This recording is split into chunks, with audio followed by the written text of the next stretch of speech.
Namaste everyone. Now in this video we are going to extract all the formulas like this one. Now you will see we have various formulas in different cells. Somewhere this is the formula. Somewhere count is here. Somewhere sum is here. You can see now what I'm going to do. I'm going to extract the cell references and the formula contained in it. Now let's do it. For doing this we need to use address function. So basically address function tells you the location of that cell. So here is it is asking me row number. So for row number I am going to use my row function. So that is going to provide me row number. So I'm selecting my data like this.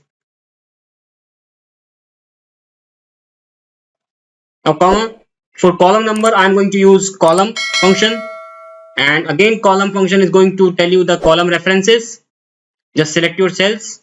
Now close the parentheses for the column and close the parentheses for the address function. Now you will see I have got the all the column references, all the cell references. Here we have formula in A2, B2. So of the selection is here. Now what I'm going to do, I'm going to extract the formulas, and you will see we can extract the formulas by using formula text. So I'm going to use that. So I'm going to concatenate that thing. So here we have, I'm going to concatenate with equal sign. We need to put that thing in double quotes, and now I'm going to use formula text. Formula text I'm going to use this one. So close the parentheses and enter. Now you will see here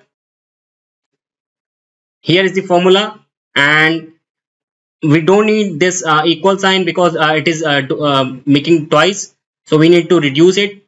So I, instead of this equal sign, I am simply taking blanks. Now this is the final formula. Now we need to ignore this error, and I'm going to ignore the error by using toCall function. So I'm going to convert all the formulas in single column, toCall, and here is the array and come at the end. Now it is asking me what do you want to ignore. I'm going to ignore the errors, put 2, close the parentheses and enter. Now you will see I have got all the formulas in different cells, and here's the cell references and here's the formulas. Now you can check b4. Here is the b4. Here is the count function. b6. Here is the b6. Some function is here. Now you can extract the cell references and the formula like this.